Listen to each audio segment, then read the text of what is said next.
thing that you might get rejected for, even though you know logically, because in that moment, your emotions, your fear are greater than your logic. I had a life-changing fear of rejection situation happen to me in Paris when I was 18 years old. And I was there when I was on the street outside the Notre Dame Cathedral, and I had a map in front of me. And this cute girl comes up to me and she asks me for directions. And I wanted to ask her out, and I was too afraid. I was too embarrassed. I was too ashamed. I was too worried that I might get rejected. In my head, the only thing I could think of was, I want to ask her out, and she might reject me. She might say no. And so what did I do? Nothing.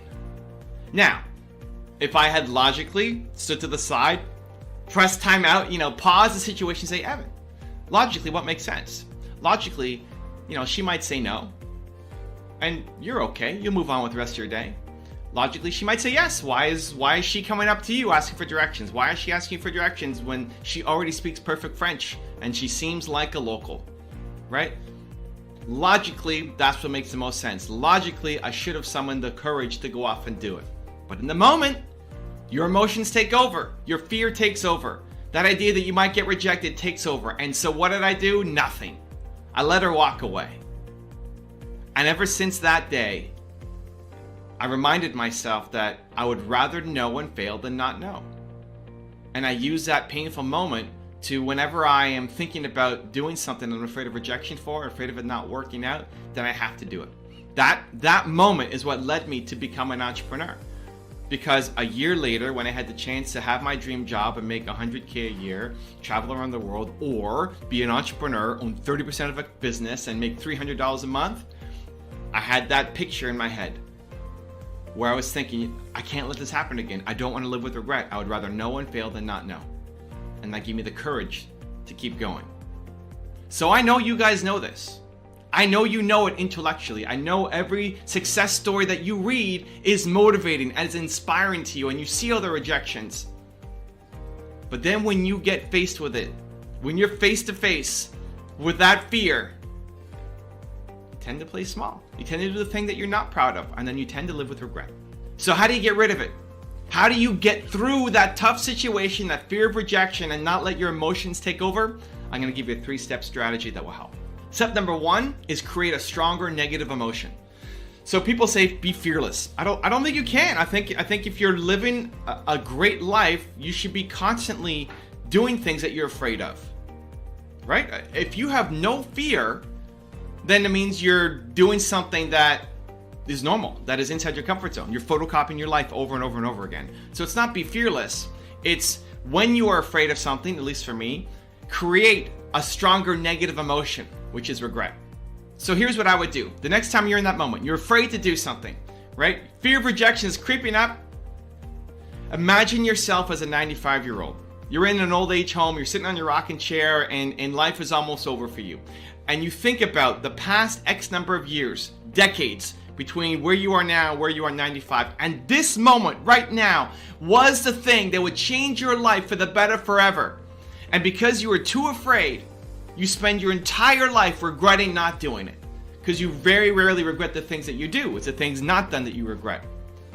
And so you've just spent the past X number of decades in regret, hating your life because you didn't do the thing. And at least for me, that creates enough pain that I have to do the thing. And so you create a stronger negative emotion. You don't overcome emotions with logic in the moment when you're very emotional. You overcome emotion with a stronger emotion. And the easier way to do it is to go negative.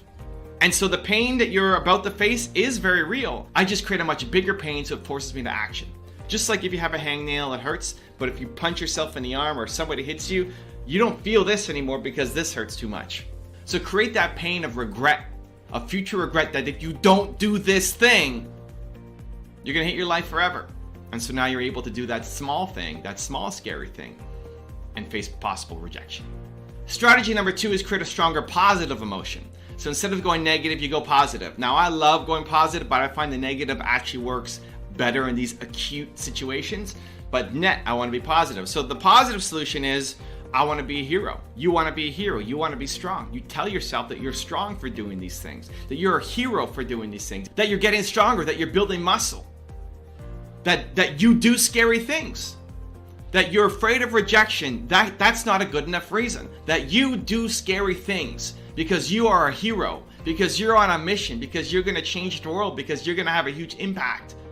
And that means you have to do it. So it's not trying to fight it logically, because logic won't work. Again, logic doesn't work against an emotional situation. You need stronger emotion to combat the emotion. So just saying, well, they probably won't reject me, or what's the worst that's going to happen, is not as powerful as, I am a hero. I do difficult things. I face rejection. I risk things not working out. I risk humiliation. And I get through it because I am a hero. So step 1 is go negative, step 2 is go positive. And then step 3 is expect to suck and tie your self-worth to the effort. One of the big problems people have is you tie your self-worth to the outcome. That if you don't get a yes, then you suck as a human. You expect to be great, and then when you're not great, you hate yourself, right? And then you expect to win. And when you don't win, you hate yourself. This is why people don't have self-confidence, self-respect, self-love.